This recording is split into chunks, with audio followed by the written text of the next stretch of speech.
Bienvenidos, amigos. Gracias de corazón por estar aquí y por acompañarnos en una nueva historia de terror. Si son nuevos en el canal, pueden suscribirse. Subimos relatos oscuros todos los días. Ahora apaguen las luces y comencemos. Trabajo como guardabosques en uno de los parques nacionales más malditos de Estados Unidos. Cuando terminé la secundaria, tenía pocas opciones. No tenía dinero para la universidad, ni oficio, ni habilidades. Pero el bosque nacional cercano necesitaba guardabosques con urgencia y estaba dispuesto a contratar de inmediato. No tenía ni idea de en qué me estaba metiendo cuando acepté el trabajo. Todo esto ocurrió hace unos años, y me hizo replantearme seriamente seguir en este trabajo. La primera semana que estuve allí, encontré una cabaña que no aparecía en ningún mapa. Casi se mezclaba con los pinos y los robles que la rodeaban. Estaba hecha de troncos apilados unos sobre otros, sin ventanas y con una sola puerta. Rodeé la cabaña, perturbado por lo que parecían gotas de sangre que salían desde la puerta en un patrón parecido a un abanico. Pero lo ignoré, suponiendo que debía de ser la cabaña de algún cazador, y que la sangre probablemente era de un ciervo. Abrí la puerta y, para mi horror, descubrí que la sangre no era de un ciervo en absoluto. Había varios cadáveres humanos colgando del techo. Algunos estaban abiertos por la mitad, con las tripas arrancadas, como si lo hubiera hecho un cazador preparando un venado. El suelo estaba cubierto con lo que parecía piel humana, estirada formando una alfombra macabra frente a la chimenea. Sobre la mesa había tazas hechas con cráneos humanos, y el olor era tan abrumadoramente podrido que de inmediato me giré hacia un lado y vomité mi almuerzo tardío. Cuando logré recomponerme y miré de nuevo hacia adentro, me di cuenta, con un horror creciente, de que el loco que había hecho todo aquello estaba sentado en una silla, con una escopeta dentro de la boca. Sus ojos me siguieron mientras yo salía corriendo, y escuché el disparo un par de segundos después. Me escondí detrás de un árbol, a unos 30 metros de la cabaña, levantando temblorosamente mi walkie-talkie hasta mis labios, que también temblaban. «Hola, dije, con la voz sacudiéndose con fuerza. Necesito refuerzos inmediatos en el sendero de los ciervos, detrás de la roca con grafitis, en el lago Umbrío. Tenemos múltiples víctimas mortales por homicidio. Repito, múltiples víctimas mortales, y creo que también podríamos tener un suicidio. Necesitamos policía en la zona lo antes posible». Una voz entró por la radio. «Sal de ahí, guardabosques», siseó una voz profunda y gutural. «Sal de ahí y no vuelvas jamás. Esa cabaña es para los pecadores, para los que adoran las estrellas muertas, para los que han ofrecido sus vidas a los antiguos». Entonces el walkie-talkie dejó de funcionar y se convirtió en pura estática. Pero escuché esa misma voz acercándose por detrás de mí. Metí la mano frenéticamente en el bolsillo, buscando mi aerosol contra osos y mi navaja plegable. El aerosol contra osos me pareció una herramienta lamentable mientras lo sostenía en la mano y escuchaba a alguien acercarse, arrastrando las piernas entre las ramitas y las hojas del suelo otoñal del bosque. Ahora escuchaba la misma voz, pero en vez de venir a través de mi walkie-talkie, venía directamente desde delante de mí. «Tú no eres de los que ven las luces de las estrellas moribundas, ni de los que cambiarían su vida por el conocimiento de esa luz. Así que corre mientras todavía tienes oportunidad». Detrás del árbol, vi acercarse al hombre que se había suicidado. Toda la parte superior de su cabeza había desaparecido, aunque su mandíbula y sus labios seguían intactos. La sangre le brotaba por la nariz y le cubría los ojos como lágrimas rojas. Era imposible que siguiera vivo, y aún menos posible que caminara y hablara de esa manera. Pero estaba allí, a 3 metros de distancia, con su chaqueta de camuflaje y sus pantalones caqui, más pálido que un gusano retorciéndose bajo la luz del sol. Mientras lo observaba, temblando de horror y dejando caer sin querer mi walkie-talkie, él cayó al suelo del bosque y dejó de moverse. Volvió a convertirse en un cadáver normal, sin rostro. Mi walkie-talkie empezó a funcionar de nuevo con normalidad, y de inmediato informé de la escena del crimen a la estación de guardabosques. En cuestión de minutos ya tenían al equipo SWAT y helicópteros en camino, y yo abandoné el lugar lo más rápido posible. Y esa fue solo mi primera semana. Las cosas se volvieron mucho más raras después de eso. Se llamaba Román Gutiérrez, me dijo más tarde el jefe de guardabosques, Antonio Robles, en su oficina. Un delincuente reincidente, agresor sexual condenado. Desapareció mientras estaba en libertad condicional hace un par de meses. Creo que los federales emitieron una orden de arresto contra él por fuga interestatal o algo así. Pero no sirvió de nada. Nunca lo encontraron. No era sospechoso de asesinato, al menos por lo que parecían pensar los policías estatales. Pero está claro que nuestro viejo amigo Román estaba metido en mucho más de lo que la policía creía.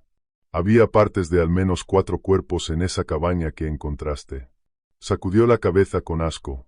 Su gran bigote y su enorme barriga lo hacían parecer una morsa agitada mientras lo hacía. Esto va a ser un puto desastre mediático.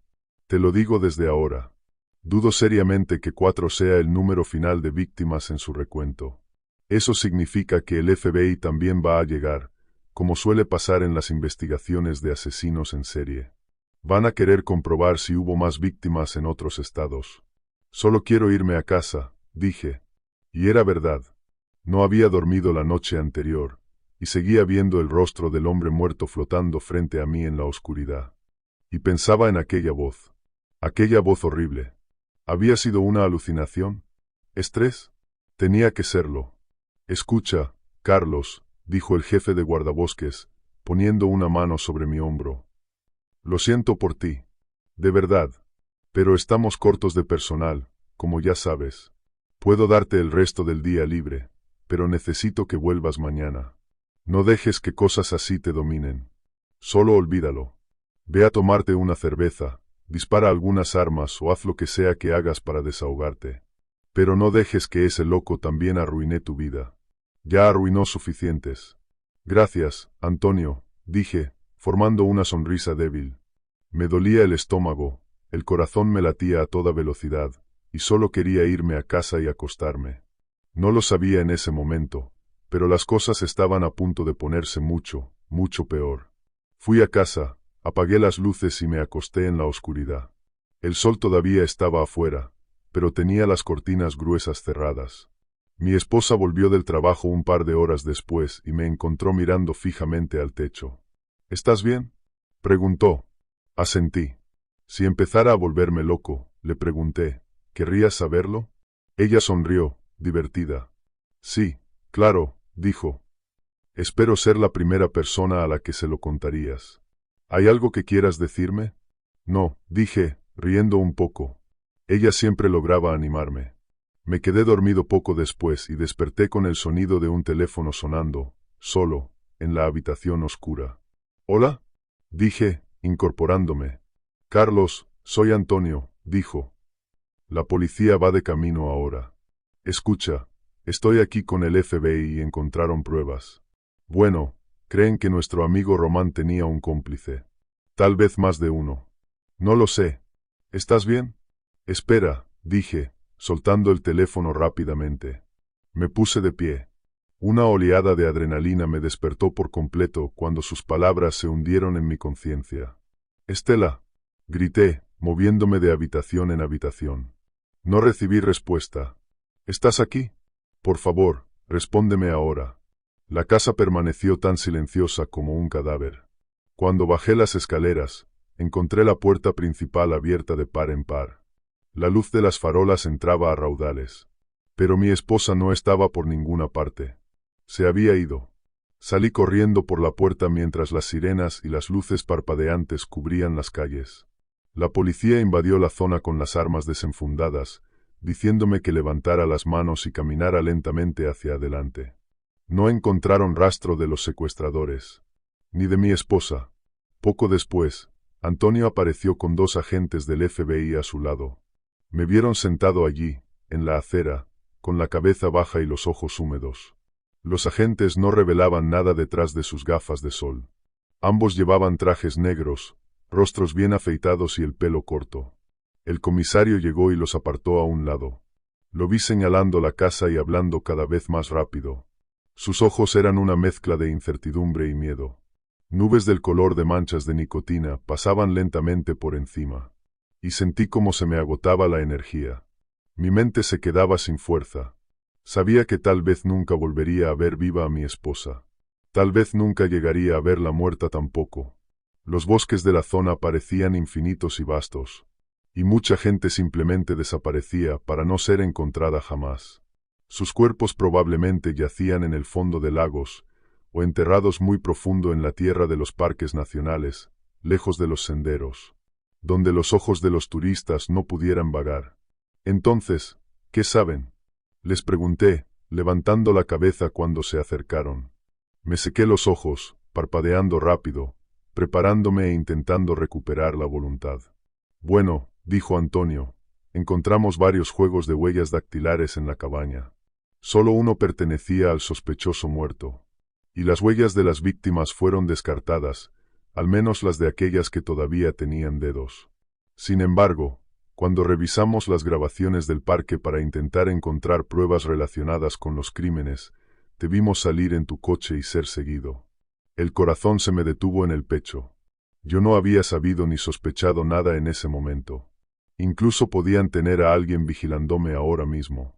Pero, ¿por qué no me habían llevado a mí? ¿Por qué no me habían matado sin más? O al menos, ¿por qué no lo habían intentado? ¿Por qué solo se llevaron a mi esposa? Pensé que tal vez lo descubriría antes de lo que esperaba. Mientras la situación se calmaba y el rastro de mi esposa se enfriaba minuto a minuto, el comisario Cuervo y Antonio Robles me apartaron a un lado. Parecían incómodos. Antonio se masajeaba una y otra vez su bigote de morsa, una señal de ansiedad que ya había visto antes. El comisario miraba alrededor de la calle como si esperara encontrar a mi esposa saliendo por casualidad de un edificio cercano, borracha y confundida, pero sin duda viva. ¡Viva! El comisario Cuervo era un hombre flaco y discreto. Su cuerpo mostraba señales de alcoholismo de toda la vida. Capilares reventados recorrían la longitud de su rostro bronceado, y su nariz parecía un mosaico de senderos rojos. Pero en su cara, sus ojos oscuros mostraban inteligencia. Y sobre su cuerpo extremadamente delgado exhibía con orgullo su placa, la estrella viéndose opaca y sin vida bajo las nubes espesas y sucias que cubrían nuestro pueblo. Sentí las primeras gotas de lluvia golpearme en la parte superior de la cabeza. Se sentían como lágrimas, como si incluso el cielo hubiera empezado a llorar para acompañarme en mi pérdida. Bueno, dijo el comisario Cuervo, intentando formar una sonrisa. Fracasó miserablemente y volvió a fruncir el ceño, mirando alrededor hacia las casas y evitando el contacto visual conmigo. Tenemos algunas buenas noticias, señor Lorenzo. Lo miré con expectativa. Primero se aclaró la garganta. Tenemos pruebas sólidas de huellas dactilares de la escena. Estamos casi seguros de que las huellas recogidas cerca no pertenecen a ninguna de las víctimas. Intentamos pasarlas por bases de datos estatales y federales, pero... Sacudió la cabeza, suspirando. Todavía no hay pistas. Pero no pierda la esperanza. Estas cosas llevan tiempo. El coche que lo siguió fue reportado como robado anoche. Puede que sea un callejón sin salida, pero si encontramos grabaciones de vídeo en la zona, quizá podamos conectar el coche robado con los asesinatos y el secuestro de su esposa. Tenemos a la policía estatal y federal trabajando en eso ahora mismo. Tu vecino no informó haber visto ni oído nada, al menos ninguno de los que hemos entrevistado hasta ahora. Todavía seguimos revisando. Pero cuanto más nos alejamos de la casa, menos probable es que alguien haya visto algo más que un coche, si es que vio algo. Sin embargo, tu vecino de enfrente tiene instalada una cámara en el timbre, y ahora mismo estamos revisando esa prueba. Es solo cuestión de tiempo antes de que atrapemos a esos hijos de puta. Le digo eso. Han dejado demasiadas pruebas atrás. No parece un trabajo profesional. Eso significa que probablemente cometerán más errores por el camino, y encontraremos y usaremos cada uno de ellos para asegurarnos de que su esposa regrese ilesa. Yo seguía sin mirarlo. Me quedé observando la carretera frente a mí, con la mirada vacía. La lluvia empezó a caer con más fuerza. Antonio fue a su coche, tomó un paraguas y se puso a mi lado, protegiéndonos a los dos de la lluvia sucia. Solo es cuestión de tiempo, dije, hasta que maten también a mi esposa. Te das cuenta de que el tiempo no es un factor a nuestro favor. Mientras más se aleje ella y más frío se vuelva el rastro, la posibilidad de encontrar alguna parte de ella alguna vez cae rápidamente hasta cero. Tienes razón, dijo Antonio, acercando más su enorme cuerpo a mí mientras los relámpagos y los truenos empezaban a resonar. Los estruendos se extendían por la calle. Muchos de los agentes y policías fueron a sus coches por paraguas o entraron en la casa. Cualquier rastro de prueba en la calle o en el césped quedaría reducido a nada después de unos minutos de aquello. Lo más probable era que ya hubiera ocurrido. ¿Por qué crees que estamos todos aquí? Estamos haciendo todo lo que podemos para mantener el rastro caliente. ¿Tienes alguna idea, Carlos? ¿Alguna idea en absoluto? No tengas miedo de decirnos. Nada es demasiado descabellado. Demonios, llamaría a un psíquico si de verdad creyera que eso podría ayudarnos a encontrarla. Pensé que tal vez podríamos intentar usarte como cebo, dijo el comisario Cuervo. Si te siguieron una vez, quizá lo hagan de nuevo. Asentí. Es una buena idea, dije. Vale la pena intentarlo. Pero creo que tenemos que volver al parque, donde empezó todo. Allí es donde encontraremos las respuestas. Y mientras el trabajo policial avanzaba lentamente entre burocracia e incertidumbre, al final volvimos al parque. El comisario Cuervo se quedó un tiempo en el lugar, diciendo que aún no podía irse. Le di mi número de celular y el número de la estación de guardabosques del parque, y le dije que me llamara si averiguaba algo. Prometió que lo haría y me estrechó la mano. Los huesos finos de sus largos dedos se cerraron alrededor de mi palma mientras yo miraba sus ojos borrosos. Él no sostuvo la mirada. Apartó la vista rápidamente. Aunque esto ocurrió hace años, todavía recuerdo cómo se negó a mirarme a la cara. Y hasta el día de hoy me pregunto cuánto sabía realmente. Sin duda, mirando atrás, era mucho más de lo que dejó ver en aquel momento. Antonio llamó a algunos guardabosques, explicó la situación y les preguntó si ayudarían. Aceptaron de inmediato. Él dijo que les pagaría horas extra por su ayuda. En menos de media hora teníamos 5 guardabosques en la estación, todos armados con escopetas y rifles de la armería. No podíamos cerrar exactamente todo el parque, que se extendía por más de 500 kilómetros cuadrados e incluía zonas de acampada y reservas naturales. Pero el área cercana a la cabaña había sido sellada y vigilada por la policía. Antonio explicó la situación tan rápido como pudo. Los otros guardabosques me miraban con ojos de tristeza. Algunos intentaban evitar mirarme por completo. Yo seguía viendo a mi esposa en mi mente. Su rostro sonriente. Sus hermosos ojos verdes, como círculos pulidos de esmeralda. Nos dividiremos en 2 grupos, dijo Antonio, entregándome una escopeta calibre 20 y una mochila. Dentro encontré agua y comida ligera, además de algunas cajas de perdigones y balas sólidas para escopeta. Yo iré con Carlos. Diego, tú también vienes con nosotros. Hizo un gesto hacia un joven guardabosques extremadamente alto y delgado, con tatuajes extraños de palmas, ojos y dioses medio animales por todos los brazos. Normalmente los cubría cuando estaba trabajando. ¿Qué esperamos encontrar exactamente?, preguntó una guardabosques mayor llamada Alicia. ¿Cuerpos? ¿Lunáticos? ¿Estamos buscando más cabañas? Todo esto está algo confuso, supongo. ¿Y dónde está la policía? ¿No deberíamos tener también escolta policial? Mira, la policía hizo un barrido de la zona, dijo Antonio, frunciendo ligeramente el ceño hacia ella. No deberíamos encontrar nada peligroso. Solo buscamos pruebas. Cualquier cosa caída. Cualquier sendero alterado en las inmediaciones de la cabaña que la policía pueda haber pasado por alto. Gotas de sangre, animales mutilados. La verdad, no sé qué encontraremos, si es que encontramos algo. Aunque dudo que sea peligroso. Mirando atrás ahora, un escalofrío me recorre la espalda cuando pienso en lo equivocado que resultó estar. La noche había empezado a caer otra vez demasiado pronto. Usamos linternas LED brillantes en el sendero. Hablábamos poco, atrapados en la miseria de la lluvia fría. Todos llevábamos ponchos, pero el viento empezó a levantarse, empujando la lluvia de lado contra mi cara y mi ropa. Maldije entre dientes. Qué día absolutamente horrible y miserable. Diego permanecía cerca de mi lado, hablando de forma esporádica.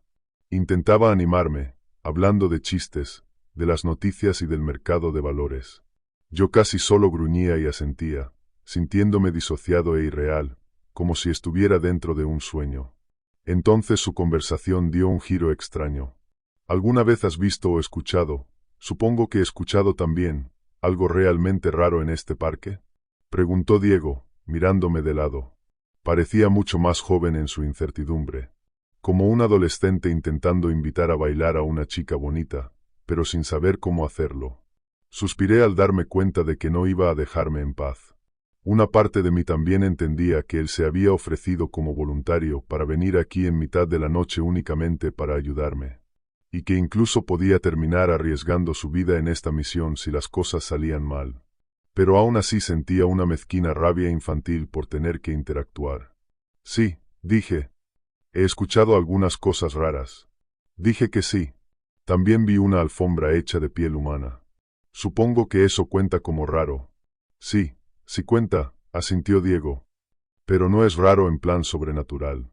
Quiero decir, ¿alguna vez has visto un fantasma, o un demonio, o algo así? Me quedé callado durante un momento muy largo. Antonio caminaba delante de nosotros, gruñendo y manteniendo el arma levantada. La luz del accesorio de la linterna rebotaba de forma enloquecida contra los árboles, haciendo que las sombras de las ramas parecieran brazos extendiéndose en el bosque para agarrar cualquier cosa que pudieran. Lo miré. Su rostro tenía una expresión muy seria, algo inusual en Diego, y evitaba el contacto visual. ¿De qué va esto?, pregunté. ¿Has visto un fantasma aquí? ¿Eso es lo que estás intentando decirme? Bueno, dijo Diego, apartando la mirada hacia los árboles y apuntando su linterna hacia la nada, solo por precaución. No estoy seguro. Una vez vi algo definitivamente extraño durante el turno de noche. En ese momento pensé que quizá era, no sé, un vagabundo drogado con metanfetamina, con un aspecto muy raro y demente. Pero estaba patrullando los senderos en busca de cazadores furtivos e intrusos cuando alguien empezó a gritar. Estaba a casi 8 kilómetros de la estación de guardabosques, en medio de la nada, y el sendero en sí casi nunca era transitado, salvo por cazadores. Mi primer pensamiento fue que era un zorro o algún animal herido. Pueden sonar muy humanos cuando gritan, ¿sabes? Asentí. Pero me siguió. Y siguió siguiéndome mientras avanzaba por el sendero. Me giré, intentando ver qué demonios era. Grité, identificándome como guardabosques, y les dije que estaban invadiendo propiedad restringida, que el sendero estaba cerrado por la noche y que la policía venía en camino. Parecía que la persona, o lo que fuera, seguía gritando como si no necesitara respirar. Nunca he oído nada igual. Simplemente no paraba. Duró minutos. Y entonces, de repente, se cortó. Pero delante de mí, en el sendero, vi algo desnudo. Se parecía un poco a una persona, pero su cuerpo era piel y huesos, y era tan pálido que casi brillaba. Podía ver cada hueso, cada costilla. Tenía la cabeza baja y simplemente estaba allí de pie, con una sonrisa inquietante en la cara. No tenía pelo en ninguna parte, ni cejas, ni vello púbico, ni pelo en el pecho, ni siquiera un solo cabello en la cabeza. Ahora, supongo que alguien podría afeitarse muy bien todos los días, pero las cejas, quiero decir, no sé. La gente es extraña, supongo. Y entonces levantó la cabeza, y vi que le faltaban los ojos. Simplemente estaban arrancados de su rostro. Las cuencas negras parecían mirarme, como si todavía pudieran verme. No entiendo cómo. La sangre goteaba desde las cuencas vacías, y su sonrisa se ensanchó. Oh, Diego, me dijo. Tu madre dice que el agua está bien. Entra, Diego. Te está esperando. Mi madre murió ahogada en el lago Niebla cuando yo tenía 10 años. Nadie sabe realmente eso, porque no hablo de ello. Se golpeó la cabeza contra el costado de la lancha y cayó al agua. Mi padre estaba haciendo giros bruscos en medio del lago, intentando hacerme reír, y mi madre perdió el equilibrio o algo así. Y bueno, para cuando sacaron su cuerpo, ya no parecía mi madre. Labios azules, piel hinchada, y los peces habían empezado a mordisquearla y a desgarrarla. Ahora dime, ¿cómo podía saber eso aquel tipo cualquiera, sin ojos, en medio del bosque, y estar esperándome? Y después de decirlo, corrió hacia mí. De inmediato llevé la mano hacia mi aerosol contra osos. Luego me di cuenta de que quizá no funcionaría tan bien con alguien sin ojos, aunque supongo que si le acertaba en la boca y la nariz, igual caería. Pero me giré para correr. Y unos segundos después miré atrás. Y ya no estaba. Diego se estremeció. Esa fue una de las peores experiencias de mi vida. Revisé mi espalda cada pocos segundos durante todo el camino hasta la estación, y pedí ayuda por el walkie-talkie, pero solo recibí estática y gritos de vuelta. Y juro que estaba completamente sobrio cuando ocurrió. No estaba soñando ni nada. Ni siquiera había tomado una cerveza en más de una semana. De verdad ocurrió, Carlos. Hay algo en estos bosques. Algo extraño e inhumano. Asentí, a punto de responder, cuando escuchamos el primer roce rápido de pasos detrás de nosotros. Me detuve, haciéndole una señal a Diego. Él le susurró algo a Antonio.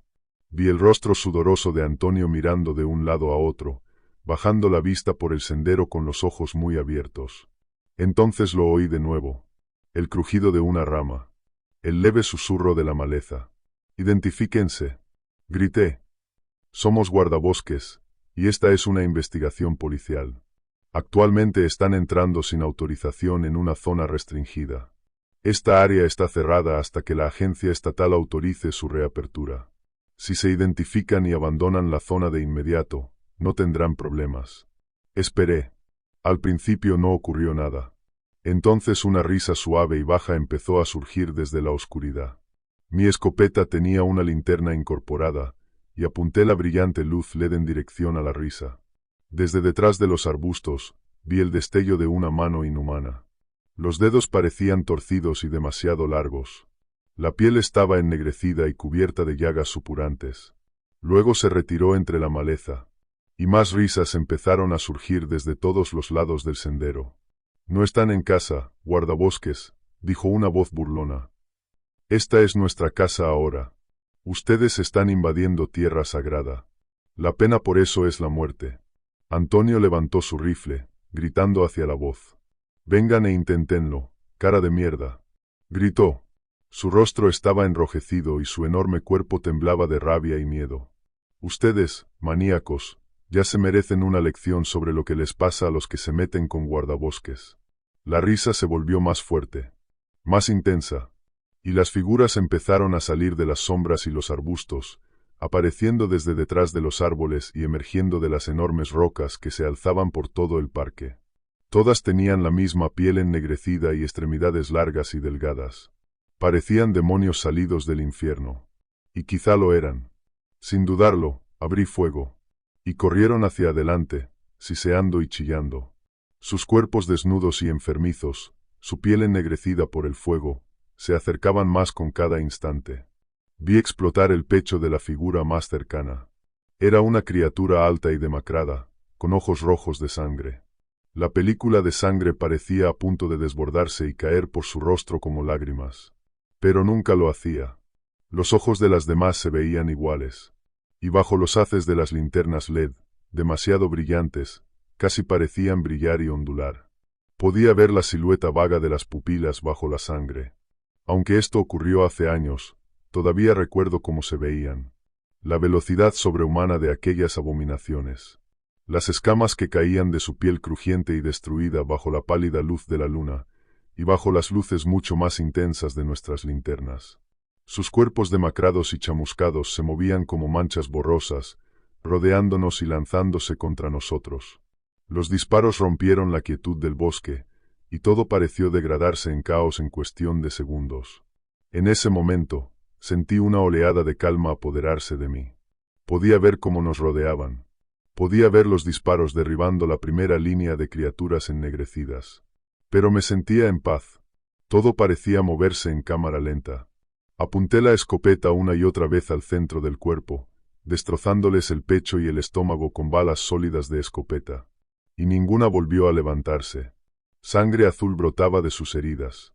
Tenía el tono de un oscuro océano ártico, congelado e interminable. El fluido azul oscuro se empapaba en su piel quemada mientras yacían en el suelo, jadeando y muriendo, abriendo y cerrando sus dedos retorcidos entre gritos gorgoteantes interminables. Pero éramos 5 contra muchos. Estábamos desesperadamente superados en número. Lo que fueran esas cosas, no parecían tener miedo. Seguían viniendo. Corrían hacia nosotros. Y tuve que recargar con facilidad practicada. Mis dedos arrancaban cartuchos de mis bolsillos abultados y los metían de golpe en la escopeta.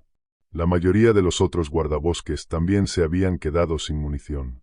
Vi un par de docenas de cuerpos ennegrecidos tirados por el sendero y el bosque. Algunos estaban muertos. Otros agonizaban o sufrían convulsiones, pateando una y otra vez con sus pies extrañamente largos y torcidos, como un niño haciendo una rabieta. Pronto empezaron a alcanzarnos, y vi cómo agarraban a Antonio, levantando su enorme cuerpo a través del sendero y arrojándolo al suelo. Otros vieron la oportunidad y saltaron hacia él, con los colmillos brillando bajo la luz artificial. Empezaron a morderle la cara y el cuello. «¡Aléjense de él!», grité. Metí la última bala sólida en el arma y corrí hacia adelante. Empecé a disparar, pero por la excitación, el primer disparo se fue alto y destrozó un árbol, enviando trozos de corteza y astillas en todas direcciones. El siguiente impactó en la criatura que estaba inclinada sobre el cuello de Antonio. Entró por la parte posterior de su cabeza y continuó hacia abajo, hacia el suelo del bosque. El disparo falló a Antonio por apenas 30 centímetros o algo así. Pero había que hacerlo. No tenía un mejor ángulo desde donde disparar en ese momento. La criatura cayó sobre Antonio. Pero otra se inclinó sobre su pecho, y vi con horror que le había arrancado un pedazo del hombro a Antonio de un mordisco y ahora succionaba la sangre que brotaba, suspirando de placer y sonriendo. Levantó la mirada hacia mí por un momento. La sangre le teñía los dientes de rojo. Sus ojos líquidos emanaban odio y hambre hacia mí. Le disparé en el cuello, y la sangre azul de su cuerpo se mezcló con el rojo de su festín, dando un tono tecnicolor a los fluidos vitales que se filtraban de su cuerpo roto y moribundo. Aparté a patadas a las criaturas de encima de Antonio. Se sentían sorprendentemente ligeras, como levantar el cuerpo de un niño, aunque eran más altas que cualquier hombre de nuestro grupo. Sus cuerpos demacrados no parecían tener ni una sola onza de grasa, como si las hubieran hecho pasar hambre durante semanas y luego las hubieran soltado para alimentarse de cualquier cosa que encontraran. El último guardabosques de nuestro grupo, un hombre nuevo y muy joven llamado Rogelio Grau, pasó corriendo, disparando a algo en el bosque, gritando y riendo. Lo registré por un instante. Entonces un grito me devolvió al presente. Diego chilló hacia mí. «¡Detrás de ti!». Me giré y encontré a 3 criaturas más allí de pie, con saliva azul espumeando de sus bocas. Sus dientes afilados mordían el aire, saboreando la carne que tenían delante antes incluso de que entrara en sus bocas.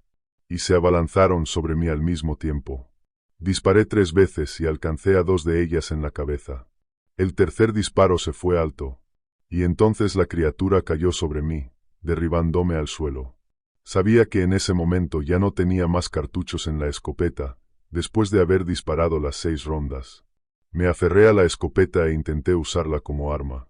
Girándola de lado, la usé como un garrote, forzándola contra el cuello largo y delgado de la criatura. Su cabeza bajó hacia mi rostro, chasqueando los dientes y respirando vapores podridos dentro de mi boca. Probé su saliva mientras goteaba sobre mis labios. Un sabor a carne rancia y químicos. Escupí, empujando con todas mis fuerzas. Pero siguió acercándose hasta que su cara y sus muchos colmillos afilados quedaron apenas a una fracción de centímetro de la mía. Nos miramos a los ojos como amantes encaprichados, pero sabía que lo único que aquella criatura amaba de mí era mi carne, que destrozaría mientras yo yacía allí gritando y suplicando la muerte. Cuando mi fuerza falló y el rostro de la criatura se lanzó hacia adelante, abriendo mucho la boca, su cabeza explotó. Una cascada de sangre cerúlea cayó sobre mi boca y mi nariz. Sentí pedazos de su piel pegados a la mía. Y pronto solo sostenía por el cuello un cadáver sin vida con mi escopeta. Escupiendo y teniendo arcadas, rodé hacia un lado y me limpié los ojos con la manga de mi chaqueta. Levanté la mirada y vi a Diego de pie allí, con un Remington negro 2030 a 2006 en las manos. Me sonrió y me ofreció la mano. «Maldita sea», dije, escupiendo al suelo y casi vomitando al saborear la sangre en el fondo de mi garganta. «Supongo que podrías haber esperado más, Diego». Se encogió de hombros. «Se han ido», dijo, mostrándome los cuerpos de unas cuantas docenas de monstruosidades ennegrecidas tiradas en el suelo. «El resto huyó al bosque. Aunque dudo que sea la última vez que las veamos». y le habría disparado antes, pero Alicia tenía una encima de la espalda. Literalmente. Saltó sobre ella como si quisiera que la llevara a caballito, y le mordió el hombro y le succionó algo de sangre. Eliminé a esa y luego a la tuya tan rápido como pude. Entonces recordé a Antonio. ¿Dónde está Antonio?, pregunté, con la piel erizándoseme. Sigue vivo, dijo Diego, y su sonrisa se desvaneció. Señaló a Antonio en el suelo. Alicia estaba a su lado, aplicando presión sobre la herida abierta en su hombro. Podía ver pedazos de su hueso a través de ella. Su oreja derecha había desaparecido, y le caía sangre de una herida en el cuero cabelludo. Respiraba rápido, levantando y bajando los brazos y llamando a su esposa. Alicia intentaba calmarlo. Vamos a conseguirte ayuda, dijo. Vas a estar bien. No parece que se haya cortado ningún vaso sanguíneo importante. Gracias a Dios. ¿Cómo demonios se supone que vamos a sacarlo de aquí?, pregunté. Probé mi walkie-talkie, recordando la historia de Diego sobre cómo el suyo había fallado en el momento crítico, cuando necesitaba ayuda. Pero esta vez funcionó. Escuché la voz de una guardabosques al otro lado, y en aquel momento de desesperación me sonó como un ángel. Antonio Robles, el jefe de guardabosques, está gravemente herido, dije. Necesitamos una evacuación médica inmediata. Estamos en el sendero del leñador, justo antes de que se una con el circuito de la senda del ángel. Hubo una larga pausa. Lamento decirte esto, pero no hay ningún sitio donde pueda aterrizar ningún tipo de helicóptero en esa zona, dijo ella. Creo que ya lo sabías. La mejor opción para sacarlo de allí rápido es con un vehículo todoterreno con un remolque acoplado. Pero va a ser un trayecto lleno de baches. ¿Crees que está herido de gravedad? Mira, no soy médico, dije, pero está cubierto de sangre. Le falta una oreja y un pedazo del hombro, y tiene una laceración enorme en el cuero cabelludo. Alicia no cree que tenga ninguna arteria cortada, pero ella tampoco es exactamente médico. ¿Y los demás? Ya llamé a los paramédicos. Están de camino. Otro guardabosques está preparando el remolque del todoterreno con mantas para Antonio, para que podamos sacarlo de ahí hasta un lugar seguro. ¿Hay otros heridos? Miré a Alicia, con el hombro sangrando.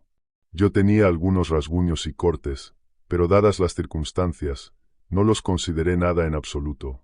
Diego parecía estar completamente bien, como si acabara de salir de la estación de guardabosques para dar un paseo bajo la luz de la luna. Entonces miré alrededor, bajando de repente el walkie-talkie. ¿Dónde está el nuevo?, pregunté en voz alta. Todos se giraron hacia mí. Incluso Antonio. Éramos 5. Teníamos a Rogelio, ese joven guardabosques que iba atrás. ¿Dónde demonios está? Diego se encogió de hombros. Quizás salió corriendo cuando empezó la pelea, sugirió, intentando ayudar. Quiero decir, no creo que se apuntara exactamente para esto. Para ser sincero, no creo que la mayoría de la gente quiera empezar un trabajo nuevo así. No, dijo Alicia, frunciendo el ceño. Estaba a mi lado cuando empezó el ataque. Lo vi disparando. Tenía una Mossberg calibre 12. Era tan ruidosa que cada vez que disparaba me zumbaban los oídos. Y luego, sacudió la cabeza. Para cuando esa cosa saltó sobre mí, él ya no estaba aquí. Quizás se lo llevaron arrastrando. Dios, espero que no. Espero que solo haya corrido de vuelta a la estación. ¿Carlos Lorenzo?, preguntó la guardabosques al otro lado del walkie-talkie. ¿Te perdimos? Lo levanté hacia mis labios con vacilación. No estoy seguro de cómo decir esto, dije, pero creo que Rogelio puede haber desaparecido. Ni siquiera sé si sigue vivo. Deberían llamar a la policía y poner helicópteros de búsqueda en marcha. No añadí, sin embargo, que las posibilidades de que algún helicóptero lo encontrara vivo o muerto eran escasas. Si aquellas criaturas se lo habían llevado arrastrando, quizá encontraríamos huesos limpios de carne. O quizá, más probablemente, nada en absoluto. Esto fue un puto desastre total, dije una vez que estuvimos de vuelta en la estación. Un helicóptero Life Star se había llevado a Antonio y a Alicia al hospital para que los cosieran y les pusieran inyecciones contra la rabia y las infecciones. Yo no conocía realmente a Rogelio, porque siempre era callado y apenas había empezado hacía un par de semanas. Pero también sentía culpa por él. Diego se acercó a mí y puso una mano sobre mi hombro. No podemos rendirnos, dijo. Tu esposa todavía podría estar viva. Asentí, mirando por la ventana hacia el bosque oscuro del exterior. Voy a volver, dije. Esta noche. No tengo tiempo que perder. Tomaré un sendero diferente. Si mi esposa está viva, entonces la forma de encontrarla está ahí fuera. Lo sé. Creo que está en esa cabaña. ¿No hay policías vigilando la cabaña? Preguntó. Asentí. Eso dicen, dije con amargura. Voy a ir. Iré contigo, dijo él, mirándome con determinación. ¿Por qué demonios querrías venir conmigo? Te das cuenta de que probablemente voy a morir, ¿verdad? Se encogió de hombros. No estoy tan seguro de eso, dijo. Pero quizá todos podríamos morir esta noche, supongo. De todos modos, voy contigo. Y esta vez llevemos más armas. Asentí, sonriendo apenas. Fuimos a la armería. Yo todavía tenía mi escopeta calibre 20 y mi mochila con balas sólidas y cartuchos dentro. También tomé 2 pistolas, una Arage Super Redhawk y una Smith & Wesson modelo 500. Diego tomó una Hughes, una pistola que dispara cartuchos de escopeta, y una 50 Action Express. Llenamos nuestras mochilas con más munición, sujetando las pistolas a nuestros cinturones. Todo se sentía extremadamente pesado para mí, y sabía que nos haría ir más despacio. Pero no quería arriesgarme a quedarme sin balas tan rápido esta vez. También tomamos cada uno un cuchillo Bowie grande, sujetando las fundas junto a las pistolas. Puse algunas botellas de agua en mi mochila, le di unas cuantas a Diego, y añadí mantequilla de maní y galletas saladas por si acaso. Después de todo, no esperaba estar fuera mucho tiempo. Partimos. La noche parecía más oscura que nunca. Casi todo el tiempo caminamos en silencio, escuchando el chirrido de los insectos. Mi luz iluminó a un búho que bajó volando hasta el centro del sendero. Nos miró a ambos con desdén. Luego volvió a salir volando.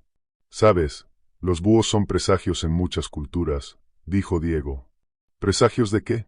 Pregunté, genuinamente curioso. Se encogió de hombros. Depende, supongo. En Asia, a veces significan buena fortuna y suerte. Pero los nativos americanos y otros pueblos a menudo los consideraban presagios de muerte o mala suerte. Genial. Bueno, yo no creo en esa mierda de todos modos, dije, frunciendo el ceño. Yo hago mi propia suerte. Él se rió. Esa es una buena mentalidad, dijo. Ojalá fuera cierta. Llegamos a la cabaña bastante rápido. Aparte del búho, no vimos nada por el camino. El bosque parecía silencioso y dormido. O quizás solo observaba, preguntándose qué haríamos a continuación. Vi la cabaña sin ventanas más adelante, erguida y apartada en la noche oscura y silenciosa. Se veía inquietante. La puerta estaba abierta, como si nos llamara a entrar. Todavía se veían salpicaduras de sangre oscura y seca en el umbral, frente a la puerta, contrastando con fuerza contra la madera blanca bajo la luz LED. ¿No se supone que debería haber protección policial? Pregunté, confundido. Pensé que tenían un policía aquí o algo así. Eso fue lo que me dijeron, dijo Diego, frunciendo el ceño. Levantó su arma y avanzó lentamente. Soy el guardabosques Diego, identificándome, gritó con fuerza. No disparen. Repito, trabajamos para el parque. Por favor, respondan si pueden oírme. Los ecos se desvanecieron entre los árboles. Pero no oí nada. Caminé lado a lado con Diego. Luego empecé a correr hacia la puerta abierta. Algo estaba mal. Y yo lo sabía. Me asomé al interior y vi el cuerpo de un policía crucificado contra la pared. Grandes clavos atravesaban sus muñecas. Gotas de sangre fresca seguían cayendo en silencio sobre el suelo de madera debajo de él. Le faltaban los párpados. Se los habían cortado o mordido, dándole una expresión de sorpresa y terror perpetuos. Lo habían destripado. Sus intestinos colgaban como las hojas de un sauce llorón. Y desde detrás de nosotros escuché una risa. Al girarme, vi a Rogelio, el nuevo guardabosques, vestido con una túnica negra y rodeado por docenas de aquellas criaturas delgadas y demacradas. Sonrió. Sus ojos azules de muchacho se volvieron fríos y dementes mientras mostraba todos los dientes. Mis amigos, Han vuelto, dijo. Gracias por eso. Mis criaturas necesitan alimentarse, y sus cuerpos serán comidas deliciosas para ellas. ¿Por qué estás haciendo esto? Le pregunté, dando un paso atrás y quitando lentamente el seguro de mi escopeta con el dedo índice. ¿Y dónde está Estela? Rogelio se rió. Tu esposa está en un lugar seguro, puedo asegurártelo, dijo, con el rostro convertido en una máscara de locura y maldad. Está siendo transformada. Se está convirtiendo en algo más que humano. Algo más grande de lo que la humanidad jamás imaginó. Con mi ayuda, vivirá para siempre. ¿Te gustaría unirte a ella? Preferiría morir, dije, levantando la escopeta y apuntándole a la cabeza. Él sonrió. Si me matas, tu esposa morirá. Te lo aseguro, dijo Rogelio, apartándose el cabello rubio hacia un lado. Morirá lentamente, probablemente de hambre. Está en un lugar donde nadie la encontrará jamás. Solo yo sé dónde la tienen retenida. Pero es tu decisión. ¿Acaso no todos tenemos libre albedrío? Las criaturas a su alrededor permanecían tan inmóviles como estatuas. Cada uno de sus ojos rojos sangre estaba enfocado directamente en mí. Si no las hubiera visto moverse antes, habría pensado que eran simples decoraciones grotescas de Halloween. Ni siquiera parecían respirar. Y entonces me di cuenta de que quizá no lo hacían. ¿Qué son estas cosas? Dije, señalando los cuerpos ennegrecidos y demacrados que lo rodeaban. ¿Algún tipo de magia negra? Él se encogió de hombros. Magia negra es solo una palabra, amigo mío, dijo. No existe tal cosa como magia blanca o magia negra. Solo existe el poder, y aquellos con la voluntad de cambiar el mundo. Como dijo una vez un gran hombre, haz tu voluntad será toda la ley. Sacudí la cabeza. No tengo idea de lo que eso significa, dije. Haz tu voluntad, dijo él, con los ojos ardiendo ahora con intensidad. Haz lo que quieras. Cuando Dios creó el universo, en su energía y poder infinitos, quiso que existiera. Y en el espacio de un momento, salió del vacío. Yo también tengo voluntad. Después de todo, estamos hechos a su imagen. Y mi voluntad ha sido afilada e intensificada hasta que pronto me acercaré al poder de los ángeles. Y algún día, incluso al de Dios mismo. Entonces, ¿cuál es tu verdadero plan aquí? Pregunté. ¿Quieres crear una raza de monstruos que vaya por ahí matando a quien quiera al azar? ¿Quieres secuestrar a personas inocentes y someterlas a Dios sabe qué clase de horrores, todo por tu voluntad? Sí, exactamente, dijo, alzando la voz con emoción. Un brillo fanático resplandecía en sus ojos. Y me convertiré en el gobernante de todo, empezando por este estado infinitamente pequeño y avanzando hacia el país, y finalmente hacia el mundo. ¿Puedes imaginar lo que podríamos lograr sin el nacionalismo separando a las personas en grupos enfrentados? ¿Sin países luchando constantemente por recursos? ¿Y si tuviéramos un líder con una visión real? Uno que pudiera unificar a todos y ayudar a empujar a la humanidad hacia la siguiente etapa de su evolución. Quizá incluso hacia la colonización del resto de la galaxia. Pero todo empieza aquí, contigo y conmigo. Así que te lo preguntaré. ¿Te unirías a mí? Miré a Diego, que estaba cerca de mí, pálido y aterrorizado. Sus ojos iban de Rogelio a mí, como si estuviera viendo un partido deportivo en lugar de un espectáculo demente de muerte y magia negra. Preferiría morir, dije. El corazón me golpeaba dentro del pecho. La boca se me secó. El rostro de Rogelio se convirtió en una máscara de furia mientras gritaba a sus esbirros que atacaran. Disparé la escopeta, pero ellos se arremolinaron frente a él, y la bala sólida impactó en el pecho de una de las abominaciones quemadas. Maldije y me giré para correr hacia la cabaña. Diego, vámonos, grité con todas mis fuerzas. Miré atrás y lo vi allí de pie, paralizado, con la mirada vacía. Diego, dije de nuevo. Su cabeza giró bruscamente hacia mí. Empezó a correr mientras las criaturas se cerraban a su alrededor. Yo ya había llegado a la puerta de la cabaña y lo esperé, respirando rápido. Levanté la escopeta y disparé a una de las criaturas que estaba apenas a unos pocos pasos detrás de Diego. La bala le atravesó la pierna, enviando astillas de hueso y sangre azul a chorros contra la tierra debajo. Rogelio gritó de rabia detrás de nosotros. Un rugido incomprensible de furia y locura. Como siguiendo una señal, La criatura también empezó a gritar. Un sonido agudo y enloquecedor, como alguien siendo quemado vivo. No parecían necesitar respirar, y el grito continuó durante un tiempo inhumano. Tiré de Diego hacia el interior de la cabaña rápidamente y cerré la puerta de golpe. Un candado manchado de azul colgaba de un clavo en el lado izquierdo de la puerta. Al mirar rápido hacia abajo, vi un anillo de metal que conectaba la puerta con la pared. Empujé todo el peso de mi cuerpo contra la puerta y tomé el candado abierto entre mis manos. Sentí el metal frío y la sangre pegajosa y coagulada. Una sensación de repulsión y horror me invadió, pero la aparté. Con dedos torpes, deslicé el arco del candado a través del anillo de la puerta. Pero en ese momento, una criatura se estrelló contra el otro lado, haciéndome caer desparramado al suelo. Mi escopeta salió volando, deslizándose sobre las tablas ásperas del suelo manchado de sangre, hasta detenerse bajo el cuerpo crucificado del policía. Sus intestinos se balancearon de un lado a otro por la fuerza del golpe. La puerta se abrió de golpe, y vi los rostros burlones y los ojos rojos y sangrientos de las abominaciones mientras miraban hacia adentro, dejando caer largos hilos de saliva sobre la tierra debajo. «Mátenlos a todos», chilló Rogelio con voz demente. Y las criaturas entraron en tropel. Diego empezó a disparar. Yo saqué mis 2 pistolas, presionando las palancas de los pulgares en las fundas y liberándolas. Empecé a disparar como loco, y sus gritos pasaron de furia a dolor mientras caían al suelo. Su sangre azul se mezclaba con las manchas rojas coaguladas bajo ellas. En cuestión de segundos, habíamos bloqueado la puerta con cuerpos. La cabaña era pequeña, apenas siquiera una habitación.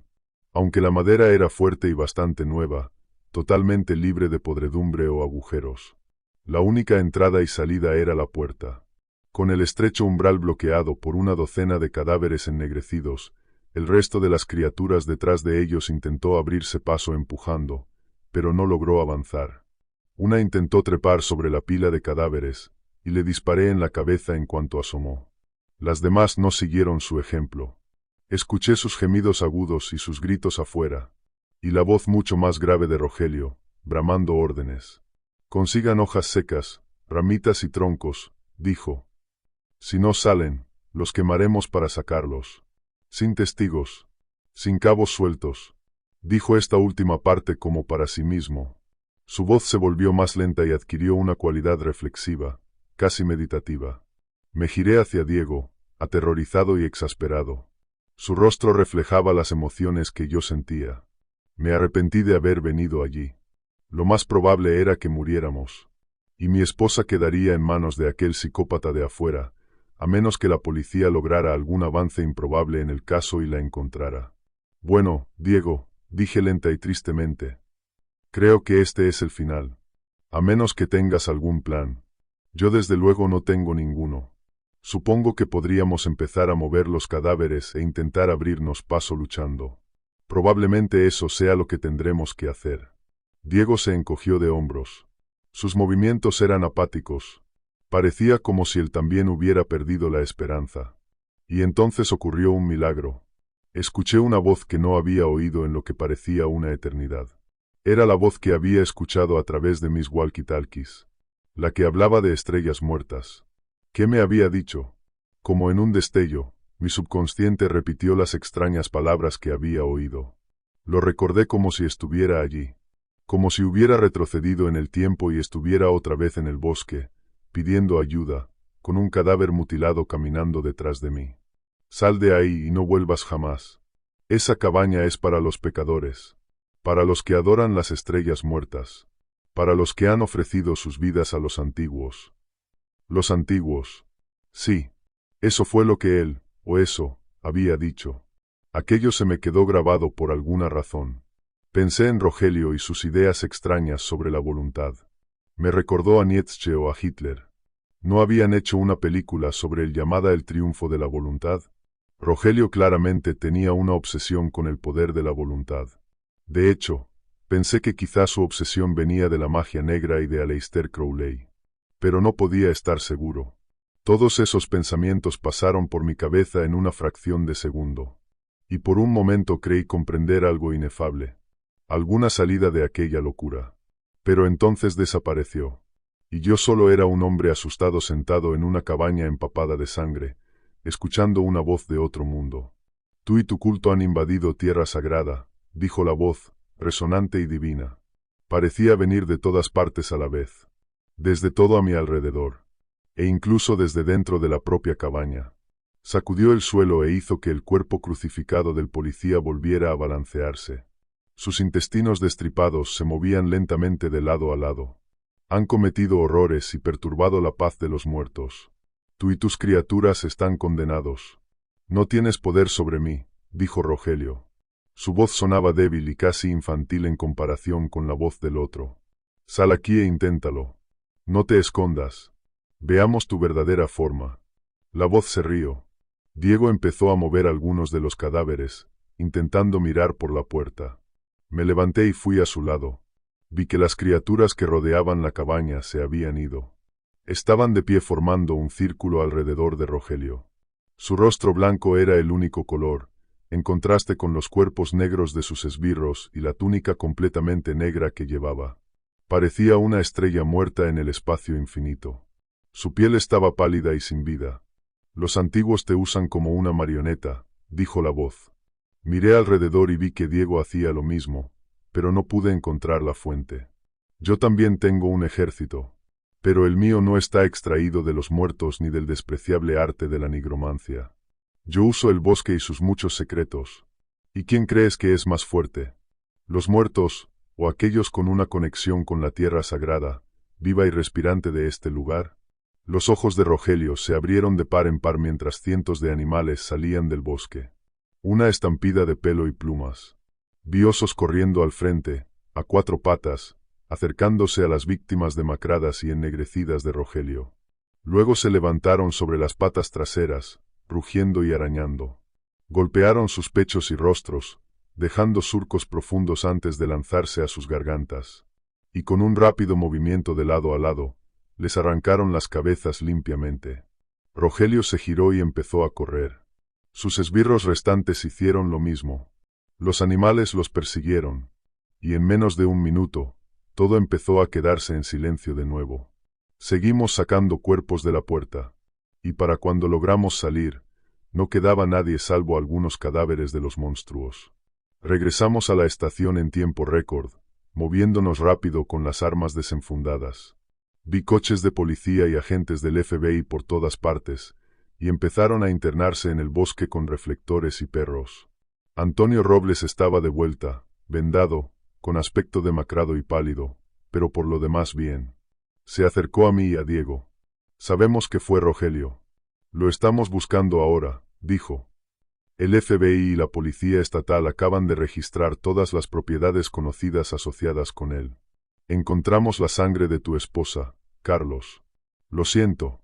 No encontramos un cuerpo, pero es mucha sangre. Demasiada para que alguien la pierda y sobreviva. Sus palabras me dejaron aturdido y en silencio. Me había aferrado al pequeño destello de esperanza de que Estela siguiera viva.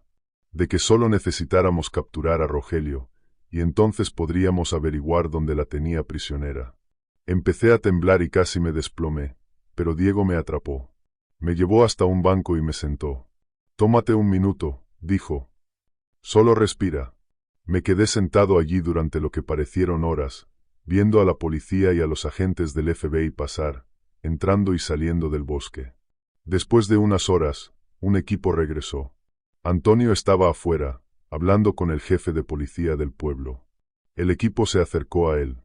Encontramos el cuerpo de Rogelio, dijo el oficial de policía a cargo. Parece un ataque de animal. Había toda clase de cadáveres ennegrecidos alrededor de él. En realidad no sabemos qué son. Parece que los desenterró de un cementerio y los quemó por alguna razón. Toda la escena es aberrante. No sabemos qué pensar. No había animales alrededor cuando llegamos, pero las huellas parecían como si cientos de osos, ciervos, búhos, cuervos y otros hubieran pasado justo por allí y lo hubieran atacado. Sacudió la cabeza. Juro que este trabajo se vuelve más raro cada día. Volví a casa esa noche. Donde quiera que miraba, veía rastros de Estela. En las sábanas que ella había elegido. En las fotografías que había colgado en la pared. incluso en los platos que había lavado un par de días antes, aunque ahora parecía que eso había ocurrido hacía años. Poco sabía yo que volvería a verla. Mi insomnio empeoró después de aquella noche con Rogelio y la extraña voz en el bosque. Siempre había tenido problemas para dormir, pero ahora no dormía en absoluto. Me sentaba noche tras noche, bebiendo whisky escocés y viendo el canal de noticias de 24 horas. O simplemente me quedaba allí, mirando por la ventana. Entonces, después de una semana, vi algo extraño. Era Estela, mi esposa. La habría reconocido en cualquier parte. Pero al mismo tiempo, no era ella. Tenía los mismos ojos, sí, el mismo cabello, incluso la misma ropa que llevaba la última vez que la había visto. Pero ahora estaba cubierta de sangre y arrastraba una pierna detrás de ella, llorando y rechinando los dientes. La vi lanzarse hacia abajo y agarrar un mapache junto a la basura. Le mordió el cuello mientras chillaba y se retorcía entre sus brazos. Después de unos segundos, sus sacudidas disminuyeron. Y luego se detuvieron. Ella chupó la sangre con la boca abierta. Sus ojos se cerraron de placer. Luego lo dejó caer, se giró hacia mí y sonrió. No podía creer lo que veía en mis ojos. Corrí afuera. Pero para cuando llegué, ella se había ido. Solo quedaba un mapache muerto, con el cuello roto, a mis pies.